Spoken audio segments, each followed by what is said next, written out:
welcome to Young Adult Book Talk.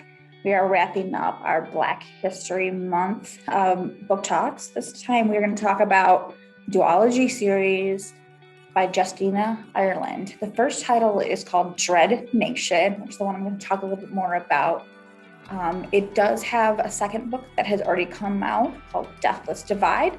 So bonus, if you want to read this book, the second book is already available for you to read, so you don't have to wait. This book is probably one of my favorite reads in the last couple of years.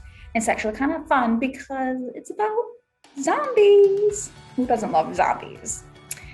So Dread Nation is actually an alternate universe, post-Civil War action zombie book. Basically what happens is during the Battle of Gettysburg in the Civil War, all of the dead, instead of staying dead, rose up and became zombies. And all of a sudden things went really crazy. The Civil War ended.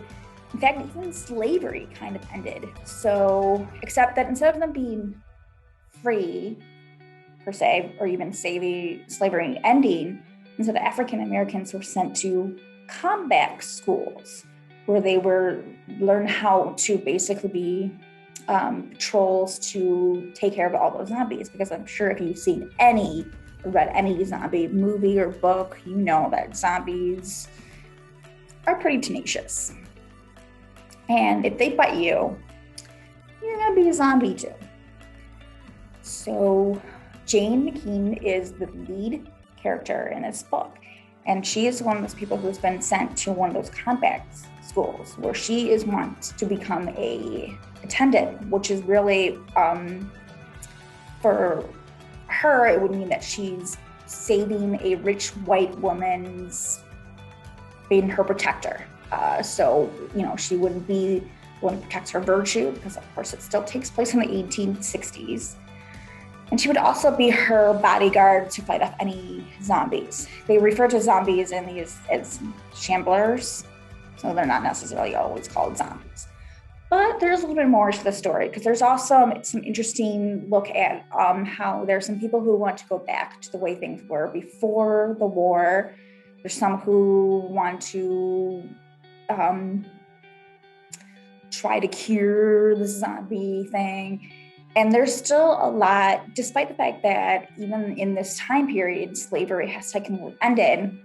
Unfortunately, all the African Americans are still treated like they're slaves because they have to go to these schools. There's no way around it. There's nothing they can do. I mean, they're still technically free, but they're still slaves in some way because they're going to still serve the white people. So there's a lot of great discussion about race, about class.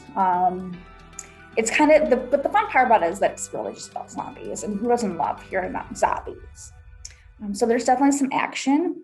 There's some political intrigue in there. There's a lot of talk about racism. It's a great book also to finish off kind of a Black History Month, because you're talking about the Civil War era, but it's like an alternate universe. So people are kind of bored by Civil War books. This might be a great one because it's got a little more action. It's got some zombies. Talks a little bit about how there are two main characters, and Jane, who is, the traditional African American, darker skin, and her friend, who's basically white passing. So a lot of times the two of them go out together, and her friend is often seen as like lady, and Jane is seen as her like attendant, because her friend is named Kate. And it's a very interesting dynamic between the two, because Jane is clearly angry at her friend, and her friend wants to make sure. So not only that is that, but it's also kind of a great friendship book. And that's a lot what the second book is about. It really delves more into the friendship between the two girls and how they have. So not only are you looking at some kind of a fun action book with zombies to talk about class and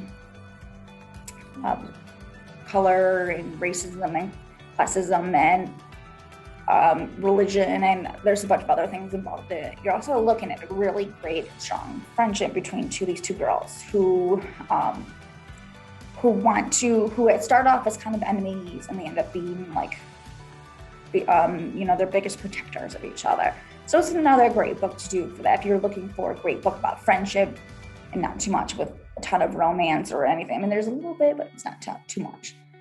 So just know that there's obviously some fighting scenes because they are fighting zombies. So there's going to be a little bit of that, a little bit of terror. So there's a little mystery, there's a little intrigue, some politics, but it's definitely some kind of setting. It's also a way for you to talk about what would happen if things were different during the Civil War. What if the Civil War never happened? What would, so it's also a great book you can use for that in that regard. I thought it was a great way to finish up our YA book talk for Black History Month. So I highly recommend you pick up these books, and because they're both out, you can just binge them in a weekend if you need to. And that is all I have for today. So join me next week when I talk about another great YA novel.